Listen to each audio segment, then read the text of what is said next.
Hello everyone, welcome back to my channel. നമ്മൾ last വീഡിയോയിൽ discuss ചെയ്തത് എഗ്ഗിങ്ങിനെ പറ്റിയും ഹാച്ചിങ് അങ്ങനത്തെ കാര്യങ്ങളെ പറ്റിയിട്ടാണ് മെയിനായിട്ട് ഡിസ്കസ് ചെയ്തത്. അപ്പോൾ ഇന്ന് ഞാൻ പ്ലാൻ ചെയ്തേക്കുന്നത് ബോഡിയിൽ അറ്റാച്ച് ചെയ്യുന്ന തുടങ്ങിയുള്ള കാര്യങ്ങളാണ്. അതിൻ്റെ ഫീഡിങ്, പാരൻസിന് കൊടുക്കേണ്ട കെയർ, അങ്ങനത്തെ കാര്യങ്ങളെ പറ്റിയിട്ടാണ് മെയിനായിട്ട് ഞാൻ ഇന്നത്തെ വീഡിയോയിൽ പ്ലാൻ ചെയ്തേക്കുന്നത്.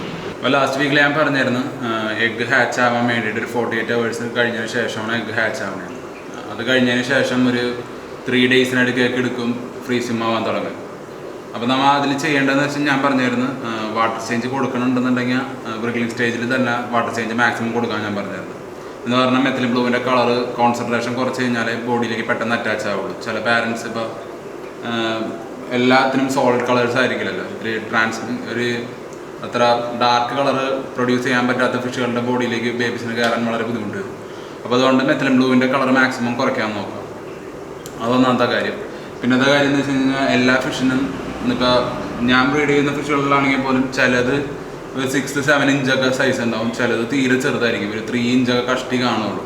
അപ്പോൾ അങ്ങനത്തെ കേസിൽ വലിയ പെയറുകൾക്ക് 1.5 feet അക്വേറിയത്തിൽ നമുക്ക് വാട്ടറിൻ്റെ ഹൈറ്റ് കുറയ്ക്കേണ്ട കാര്യമൊന്നുമില്ല. എന്ന് പറഞ്ഞാൽ ഫിഷ് ഓൾറെഡി 6 inch 7 inch ഉള്ള ഫിഷ് നിൽക്കുമ്പോൾ തന്നെ അത്യാവശ്യം ഒരു അക്വേറിയത്തിൻ്റെ അത്യാവശ്യം പോർഷനിൽ ഒരു ഫില്ലായിട്ടായിരിക്കും നിൽക്കുന്നത്. ബേബീസിന് പെട്ടെന്ന് ബോഡിയിൽ അറ്റാച്ച് ആവാൻ പറ്റും. അതേസമയം ചെറിയ ഫിഷ് ആവുന്നവരും വാട്ടർ ലെവൽ കുറച്ച് കൊടുക്കണമായിരിക്കും നല്ലത്. എന്ന് പറഞ്ഞാൽ ഫിഷിൻ്റെ മുകളിലത്തെ ഫിന്നിൻ്റെ ഹൈറ്റിലേക്ക് വെള്ളം കുറച്ച് കൊടുക്കണമായിരിക്കും എപ്പോഴും നല്ലത്. എന്ന് പറഞ്ഞാൽ പെട്ടെന്ന് ബേബീസ് ബോഡി കയറാൻ വേണ്ടി. നമുക്ക് വലിയ ഫിഷുകളിലും ചെയ്ത് കൊടുക്കാം. എന്ന് പറഞ്ഞാൽ എല്ലാ ഫിഷിനും ഒരേപോലെ ബേബീസിനെ ബോഡി കയറ്റാനുള്ള എക്സ്പീരിയൻസ് ഉണ്ടാവില്ല. എന്ന് പറഞ്ഞാൽ ചില ബ്രീഡുകളിൽ മ്യൂക്കസ് കറക്റ്റായിട്ട് പ്രൊഡ്യൂസ് ചെയ്ത് നല്ല കഴിവ് കുറവായിരിക്കുള്ളൂ, ആൽബിനോസിന് കുറവായിരിക്കും. പിന്നെ എക്സ്പീരിയൻസ് കുറവുള്ള ഫിഷുകൾക്ക് പെയറുകൾക്ക് ആ ഒരു ഇഷ്യൂ കോമൺലി കാണാറുള്ളതാണ്. അപ്പോൾ വാട്ടർ ലെവൽ ഒരു മുകളിലത്തെ ഫിന്നിൻ്റെ ഒരു 1 or 2 inch പൊക്കത്തിൽ മാക്സിമം നിർത്താൻ നോക്കാം. അതേപോലെ തന്നെ മെയിനായിട്ടുള്ള കാര്യമാണ് സ്പോഞ്ച് ഫിൽറ്റർ അക്വേറിയത്തിൽ നിന്ന് ഫിഷ് ബ്രിഗ്ലിംഗ് സ്റ്റേജ് കഴിഞ്ഞ് കഴിയുമ്പോൾ തന്നെ എന്ന് പറഞ്ഞാൽ ഫ്രീസിം ആവാറായെന്ന് കാണുമ്പോൾ തന്നെ നമ്മൾ മാക്സിമം അതെടുത്ത് മാറ്റിക്കൊള്ളണം. എന്ന് പറഞ്ഞാൽ ഡാർക്കായിട്ടുള്ള ഒബ്ജക്റ്റ് ആയതുകൊണ്ട് ഓൾറെഡി ഫിഷ് പെട്ടെന്ന് അതിലേക്ക് അറ്റാച്ച് ആവാൻ സാധ്യതയുണ്ട്. അത് മാത്രമല്ല നമ്മുടെ സ്പോഞ്ച് ഫിൽറ്ററിൻ്റെ സക്കിംഗ് പവർ അനുസരിച്ച് വെള്ളത്തിൻ്റെ ഫ്ലോയിനനുസരിച്ച് ചിലപ്പോൾ അതിലേക്ക് അബ്സോർവ് ആയി പോകാനുള്ള ചാൻസ് ഉണ്ട്. അപ്പോൾ അതിലേക്ക് പോയി അറ്റാച്ച് ആയി കഴിഞ്ഞ് കഴിഞ്ഞാൽ പിന്നെ ചിലപ്പോൾ രക്ഷപ്പെട്ട് കിട്ടാനുള്ള ചാൻസസ് കുറയും. അപ്പോൾ എത്രയും പെട്ടെന്ന് നമുക്ക് ആ സാധനം റിമൂവ് ചെയ്യാൻ നോക്കാം. സ്പോഞ്ച് ഫിൽറ്റർ എത്രയും പെട്ടെന്ന് മാറ്റാൻ നോക്കാം. എന്ന് പറഞ്ഞാൽ ഡാർക്കായിട്ടുള്ള ഒബ്ജക്ട്സ് ഒക്കെ മാറ്റാൻ നോക്കാം. എന്നിട്ട് മാക്സിമം ഈ എയറിൻ്റെ ലൈൻ തന്നെ ജസ്റ്റ് അതിലേക്ക് വെച്ചിട്ട് വല്ല നമ്മുടെ ക്ലിപ്പ് എന്തെങ്കിലും വെച്ച് ജസ്റ്റ് ഇത് വെച്ചാൽ മതി. എയർ സ്റ്റോൺ ഇടാണെങ്കിൽ പോലും ഡാർക്കായിട്ടുള്ള കളറുള്ള എയർ സ്റ്റോൺസ് യൂസ് ചെയ്യാണ്ടിരിക്കാൻ മാക്സിമം ശ്രദ്ധിക്കുക. പിന്നത്തെ മെയിൻ കാര്യം എന്ന് വെച്ച് കഴിഞ്ഞാൽ ലൈറ്റിനെ ഡിപ്പെൻഡ് ചെയ്തായിരിക്കും ബേബീസ് ബോഡി കെയർ. അപ്പോൾ ആദ്യം തന്നെ ഞാൻ കഴിഞ്ഞ വീഡിയോയിലും പറഞ്ഞിരുന്നത് റൂം ലൈറ്റ് അത്യാവശ്യമായിട്ട് ബ്രീഡിംഗ് മുറിയിൽ വേണം. അപ്പോൾ ആദ്യം ആ ലൈറ്റിൽ തന്നെ ബേബീസ് ബോഡിയിൽ അറ്റാച്ച് ആവാൻ നോക്കുക. എന്ന് പറഞ്ഞാൽ ലൈറ്റ് ഏറ്റവും അവസാനത്തെ പ്രിഫറൻസിലേക്ക് വെക്കാം. എന്ന് പറഞ്ഞാൽ അത്യാവശ്യമുള്ള കാര്യമാണ് എങ്കിൽ കൂടി ഞാൻ പറഞ്ഞത് മോളിൽ നിന്ന് ജസ്റ്റ് അക്വേറിയത്തിൽ ബ്രീഡിംഗ് ടാങ്കിലേക്ക് സെപ്പറേറ്റ്ലി ഒരു ലൈറ്റ് വെച്ച് കൊടുക്കണേക്കാളും മുമ്പ് ഞാൻ ഈ പറഞ്ഞ കാര്യങ്ങൾ ആദ്യം ചെയ്ത് നോക്കുക.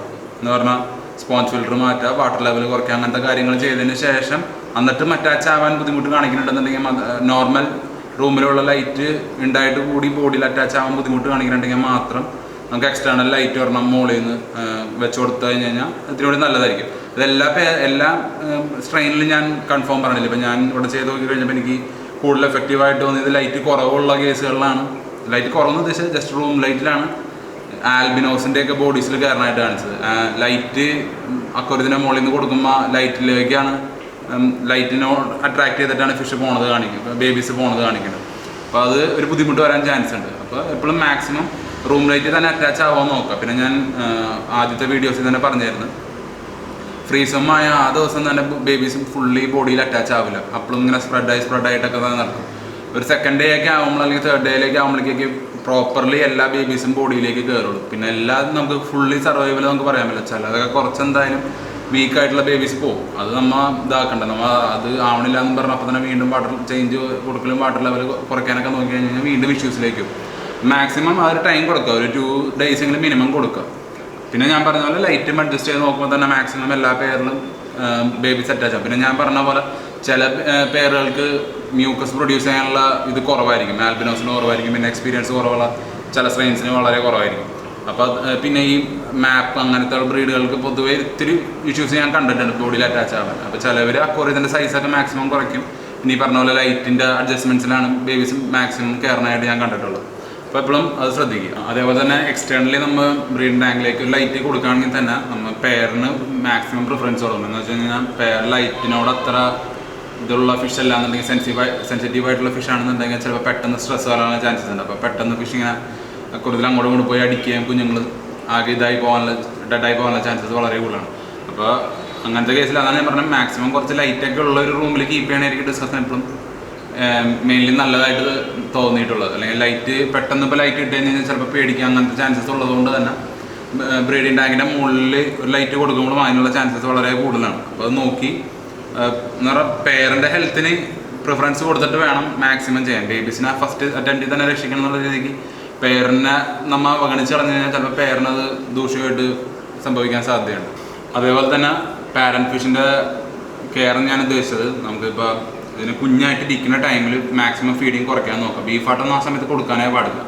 എന്ന് പറഞ്ഞാൽ ബോഡിയിൽ അറ്റാച്ച് ആയതിനു ശേഷം ഒരു 1 വീക്ക് വരെയെങ്കിലും മാക്സിമം ഡ്രൈ ഫീഡിൽ തന്നെ പെയറുകളെ കീപ്പ് ചെയ്യാൻ മാക്സിമം ശ്രമിക്കുക. അതായത് ഫിഷുകൾക്ക് നമ്മുടെ RTMA ഫീഡ് ചെയ്ത് കൊടുക്കണ സ്റ്റേജ് തുടങ്ങില്ലേ, ആ ഒരു സ്റ്റേജിലൊക്കെ പതുക്കെ ചെറുതായിട്ട് ബീഫാട്ടൊക്കെ നമുക്ക് ആഡ് ചെയ്ത് കൊടുക്കാൻ തുടങ്ങാം. എന്ന് പറഞ്ഞാൽ അപ്പോഴേക്കും ഫിഷിന് ബേബീസിന് ഒരു വാട്ടർ ചേഞ്ചൊക്കെ ഒരു വലിയ ഇഷ്യൂസ് വരാത്ത രീതിയിലേക്ക് ആയിട്ടുണ്ടാവും. ഒരു ഇമ്മ്യൂണിറ്റി ഓൾറെഡി ഫിഷ് ഡെവലപ്പ് ചെയ്ത് തുടങ്ങിയിട്ടുണ്ടാവും. എന്ന് പറഞ്ഞാൽ ഒറ്റയടിക്ക് ഫുൾ വാട്ടർ ചേഞ്ച് കൊടുക്കണം എന്നല്ല ഞാൻ പറഞ്ഞത്. ഞാൻ പറഞ്ഞ പോലെ സ്റ്റോർ ചെയ്ത് വെച്ചിട്ടുള്ള ഏജ്ഡ് വാട്ടർ ഉപയോഗിച്ച് വാട്ടർ ചേഞ്ച് ചെയ്യുമ്പോൾ ഫിഷിന് വലിയ ഇഷ്യൂസ് ഇല്ലാത്ത രീതിയിൽ നിൽക്കും. അപ്പോൾ ആ ഒരു ടൈം ആകുമ്പോഴേക്കൊക്കെ നമുക്ക് ചെറുതായിട്ട് ബീഫായിട്ട് കൊടുക്കാൻ പറ്റും. അതുവരെ നമ്മൾ മാക്സിമം ഡ്രൈ ഫീഡിൽ പെല്ലറ്റ്സിൽ തന്നെ കൊണ്ടു നടക്കാൻ നോക്കാം. അല്ലെങ്കിൽ വെള്ളം പെട്ടെന്ന് സ്പോയിൽ ആയി കഴിഞ്ഞ് കഴിഞ്ഞാൽ ബേബീസ് പെട്ടെന്ന് ഡെഡായി പോകാൻ ചാൻസ് ഉണ്ട്. അത് മാത്രമല്ല ഈ ബ്രീഡിംഗ് ടാങ്കിൽ ബീഫായിട്ട് കൊടുത്തുകൊണ്ടിരുന്നുള്ള വേറെ ഇഷ്യൂസ് എന്ന് പറഞ്ഞു കഴിഞ്ഞാൽ അക്വേറിയത്തിൽ ഇങ്ങനൊരു ഇതുണ്ടാവും, ഒരു ബയോഫിലിം പോലെ നല്ല രീതിക്ക് കൊഴുപ്പിൻ്റെ പോലത്തെ ഇത് ചില്ലുമ്പോൾ നമുക്ക് കാണാൻ പറ്റില്ല, പെട്ടെന്ന് കാണാൻ പറ്റില്ല, പക്ഷേ ഫോം ആയിട്ടുണ്ടാവും. അതുമിലേക്ക് ബേബീസ് പോയി അറ്റാച്ച് ആയി കഴിഞ്ഞ് കഴിഞ്ഞാൽ ബോഡിയിലേക്ക് കയറാൻ വളരെ ബുദ്ധിമുട്ട് കാണിക്കും. എന്ന് പറഞ്ഞാൽ ഓൾറെഡി അതൊരു മ്യൂക്കസ് പോലെ തന്നെ ആയിട്ടാണ് അത് ഇരിക്കുന്നത്. അപ്പോൾ അതുമിലേക്ക് തന്നെ പിടിച്ചിരിക്കാൻ മാക്സിമം ശ്രദ്ധിക്കും. അപ്പോൾ അതൊരു ഇഷ്യൂ ആണ്. അപ്പോൾ മാക്സിമം ഫീഡിങ്ങിൻ്റെ കാര്യത്തിൽ അത് എപ്പോഴും ശ്രദ്ധിക്കുക. അതേപോലെ തന്നെ നമുക്ക് ഇത് കഴിഞ്ഞ് കഴിഞ്ഞാൽ ബോഡിയിൽ അറ്റാച്ചായി ഞാനൊരു 4th അല്ലെങ്കിൽ 5th ഡേ ആകുമ്പോഴാണ് ബേബീസിന് RTMA കൊടുത്തു തുടങ്ങുന്നത്, ലൈവ് RTMA കൊടുത്തു തുടങ്ങുന്നത്. എന്ന് പറഞ്ഞു കഴിഞ്ഞാൽ ഇപ്പം ബേബീസ് കുറവാണ്, ഒരു ഫിഷ് അത്യാവശ്യം ഹെൽത്തി ആയിട്ടുള്ള ഒരു ഫിഷാണ്.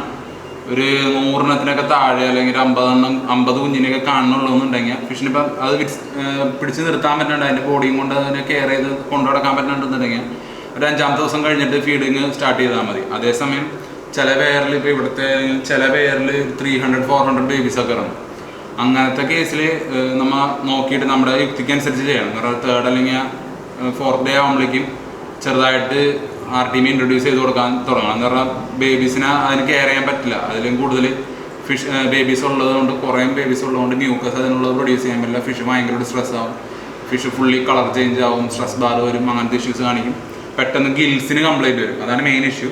അങ്ങനെയാണ് ഗിൽ ഫ്ലൂക്ക് അങ്ങനത്തെ അതിൻ്റെ ഈ 40 ഡേ സിൻഡ്രോം ഒന്നും പറയേണ്ട, ആ ടൈമൊന്നും എടുക്കില്ല. അതിന് മുമ്പ് തന്നെ ഗിൽ ഫ്ലൂക്ക് കയറി പിടിക്കും. അങ്ങനത്തെ ഇഷ്യൂസ് കയറി പടപടാന്ന് എന്ന് പറയുക ഇമ്മ്യൂൺ സിസ്റ്റം ഡൗൺ ആവുന്നതിനനുസരിച്ച് അസുഖങ്ങൾ പിടിക്കാനുള്ള ചാൻസസ് കൂടുതലാണ്.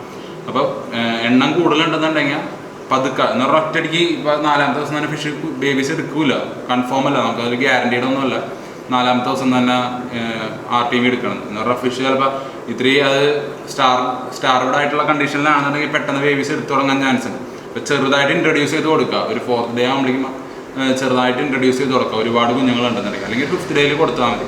അപ്പോൾ ഫസ്റ്റ് കൊടുക്കുന്ന ദിവസമാണെങ്കിലും ഒരുപാട് ഇപ്പോൾ നമ്മൾ ഏഞ്ചലിന് കൊടുക്കുന്ന പോലെ അല്ലെങ്കിൽ എല്ലാത്തിനും കൊടുക്കുന്ന പോലെ കണ്ടമാനം RTMA ഒറ്റയടിക്ക് ആഡ് ചെയ്ത് കൊടുക്കരുത്. ചെറുതായിട്ട് ഫീഡ് എടുത്ത് തുടങ്ങിയെന്ന് കൺഫേം ആയതിനു ശേഷം മാത്രമേ ഈ പറയുന്ന പോലെ 5 times ഒക്കെ ഫീഡ് ചെയ്യാൻ പാടുള്ളൂ. അതുവരെ നമുക്ക് കാണാൻ പറ്റുമല്ലോ, അതിൻ്റെ വയറ് ഗോൾഡൻ കളറിലേക്ക് ആവണത് കാണാൻ പറ്റും. അപ്പോൾ നമുക്ക് മനസ്സിലാക്കാം ബേബീസ് RTMA എടുത്ത് തുടങ്ങിയിട്ടുണ്ടെന്ന്. അപ്പോൾ അങ്ങനത്തെ സ്റ്റേജ് എത്തിക്കഴിഞ്ഞ് കഴിയുമ്പോൾ നമുക്കൊരു 5 times വരെയൊക്കെ നമുക്ക് RTMA ഫീഡ് ചെയ്യാം.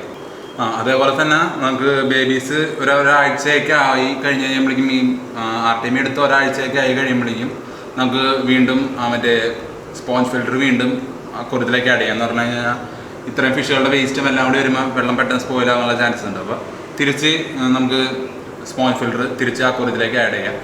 അപ്പോൾ അതേസമയം തന്നെ നമ്മൾ ഈ RTMA കൊടുക്കുന്നത് നോക്കിയും കൺട്രോൾഡ് ഫീഡിങ് ആയിരിക്കണം. കണ്ടമാനം കൊടുത്തു കഴിഞ്ഞാൽ ഈ സ്പോഞ്ച് ഫിൽറ്ററിൻ്റെ ഉള്ളിൽ കയറി ബാഡായിട്ടുള്ള ബാക്ടീരിയാസ് ഫോം ആവാനും പെട്ടെന്ന് അസുഖങ്ങൾ പിടിക്കാനുള്ള ചാൻസ് ഉണ്ട്. എന്ന് പറഞ്ഞാൽ ഗിൽസിനാണ് ഈ മെയിനായിട്ട് ഞാൻ കണ്ടിട്ടുള്ളതിൽ ഏറ്റവും കൂടുതൽ കാണിച്ചിട്ടുള്ളത്. പെയറിനാണെങ്കിലും ബേബീസിനാണെങ്കിലും ഗിൽസിനാണ് ഇഷ്യൂസ് മെയിനായിട്ട് കാണിക്കുന്നത്. എന്നിട്ട് വാട്ടർ ക്വാളിറ്റി കുറയുമ്പോഴേക്കും ഗിൽസിന് കംപ്ലൈൻറ്റ് വരും. അപ്പോഴാണ് ഈ പടപടാന്ന് ബ്ലാക്കായിട്ട് കുഞ്ഞുങ്ങൾ കറുത്ത ഇതായിട്ട് ഏതെങ്കിലും മൂലക്കൊക്കെ ഇങ്ങനെ കട്ട കുത്തി കിടക്കുക, അങ്ങനെ ഡെഡായി പോകുന്നതൊക്കെ മെയിൻലി ഗിൽസിന് വല്ല കംപ്ലൈൻറ്റ് കൊണ്ടാണ്. അപ്പോൾ അത് വാട്ടർ ക്വാളിറ്റി മെയിൻറ്റെയിൻ ചെയ്താൽ മാത്രമേ ഇതായി പോകുള്ളൂ. പിന്നെ ഞാനിവിടെ ചെയ്യണമെന്ന് പറയുന്നത് ഒരു സെക്കൻഡ് വീക്ക് ആകുമ്പോഴേക്കും ബേബീസ് ബോഡി കയറി ഒരു സെക്കൻഡ് വീക്ക് ആയി കഴിയുമ്പോഴേക്കും ഞാൻ ചെറുതായിട്ട് ലൈറ്റായിട്ട് ചെറിയൊരു കോൺസെൻട്രേഷനിൽ പൊട്ടാഷ്യം പെർമാനേറ്റ് ട്രീറ്റ്മെൻറ്റ് നടത്തും. എന്ന് പറഞ്ഞാൽ അതൊന്ന് വിത്ത് സ്റ്റാൻഡ് ചെയ്യാനുള്ളൊരു എബിലിറ്റി വരുത്താൻ വേണ്ടിയിട്ടാണ്. അത് കഴിഞ്ഞിട്ട് നമുക്ക് എപ്പോൾ ഇതിനെ ബേബീസിനെ മാറ്റാമെന്നുള്ള ചോദ്യം ആൾക്കാർ ചോദിക്കാറുണ്ട്. എന്ന് പറഞ്ഞാൽ 1 മാസം അല്ലെങ്കിൽ 2 മാസമൊക്കെ കുഞ്ഞുങ്ങളെ കീപ്പ് ചെയ്യണോ എന്ന് ചോദിക്കാറുണ്ട്. ചിലവർ 2 മാസമൊക്കെ ചിലവർ കീപ്പ് ചെയ്യും. എന്ന് പറഞ്ഞാൽ ഫിഷിന് അതിനുള്ള ഹെൽത്ത് ഉണ്ട്, അത് കുഴപ്പമില്ല എന്നുള്ളൊരു കണ്ടീഷനിലാണെങ്കിൽ നമുക്ക് അതിനെ കീപ്പ് ചെയ്യാം. അതേസമയം ഫിഷ് വല്ലാണ്ട് സ്ട്രെസ്ഡ് ഔട്ട് ആവണമെന്നുണ്ടെന്ന് കാണുകയാണെന്നുണ്ടെങ്കിൽ ഫിഷ് സ്വന്തമായിട്ട് ആർട്ടീമിയ എടുത്ത് അത്യാവശ്യം പാരൻസിൽ നിന്ന് വിട്ട് സ്പ്രെഡായിട്ട് നിന്ന് ഫീഡ് എടുക്കണ കണ്ടു തുടങ്ങി വേണമെന്നുണ്ടെങ്കിൽ നമുക്ക് മാറ്റാം. എപ്പോഴും ബേബീസിനെ എടുത്ത് മാറ്റുന്നേക്കാളും നല്ലത് പെയറിനെ ആ അക്വേറിയത്തിൽ നിന്ന് മാറ്റുന്നതായിരിക്കും നല്ലത്. എന്ന് പറഞ്ഞാൽ ഇപ്പോൾ നമ്മൾ 1.5 ഫീറ്റിൻ്റെ അക്വേറിയത്തിൽ നിന്ന് ഒറ്റയടിക്ക് എടുത്തിട്ട് കുഞ്ഞുങ്ങളെ വേറെ അക്വേറിയത്തിലേക്ക് പൊടി കുഞ്ഞുങ്ങളെ മാറ്റി കഴിഞ്ഞ് കഴിഞ്ഞാൽ ചിലപ്പോൾ ഡെത്ത് വരാനുള്ള ചാൻസ് ഉണ്ട്. അതിന് പകരം നമുക്ക് പെയറിനെ എടുത്തിട്ട് മാറ്റിയിട്ട് അപ്പോൾ എന്ന് പറഞ്ഞാൽ ഓൾറെഡി എസ്റ്റാബ്ലിഷ്ഡ് ആയിട്ടുള്ള അക്വേറിയത്തിലാണല്ലോ ബേബീസ് കിടക്കുന്നത്. അപ്പോൾ അത് അങ്ങോട്ട് കുഴപ്പമില്ലാണ്ട് അങ്ങോട്ട് സെറ്റായി വരും. അപ്പോൾ ആ സമയങ്ങളിൽ നമുക്ക് പാരൻസിനെ മാറ്റി കഴിഞ്ഞ് കഴിഞ്ഞാൽ ഫീഡിങ് ഇൻക്രീസ് ചെയ്യണം. എന്ന് പറഞ്ഞാൽ കണ്ടമാനം കൊടുക്കാനല്ല ഞാൻ ഉദ്ദേശിച്ചത്, ടൈംസ് ഫ്രീക്വൻ്റ് ആയിട്ട് ഇടയ്ക്കിടയ്ക്ക് കൊടുത്തു കഴിഞ്ഞാൽ പെട്ടെന്ന് ഗ്രോത്ത് കിട്ടും. അതേപോലെ തന്നെ ആൾക്കാർ ചോദിക്കാറുണ്ട് എത്രാമത്തെ മാസം തുടങ്ങിയൊക്കെ ബീഫ് ആഡ് മിക്സ് കൊടുക്കുക അങ്ങനെയുള്ളത്. ഇപ്പോൾ നമുക്ക് പാരൻറ്റിൻ്റെ ഒപ്പം തന്നെയാണ് ബേബീസ് നിൽക്കണമെന്നുണ്ടെങ്കിൽ പാരൻസ് തിന്നണ കാണുമ്പോൾ പതുക്കെ ഫിഷും ചെറുതായിട്ട് മറ്റേ ഡിസിൻറ്റഗ്രേറ്റ് ആയിട്ട് കിടക്കണ ഫീഡിൽ നിന്ന് തിരിച്ച് കഴിക്കുന്നുണ്ടാവും. അപ്പം അങ്ങനെ പേരുടെ ഒപ്പം കിടക്കുന്നത് പെട്ടെന്ന് അങ്ങനെ കഴിച്ച് ഇതായി വരാനുള്ള ചാൻസസ് കൂടുതലാണ്.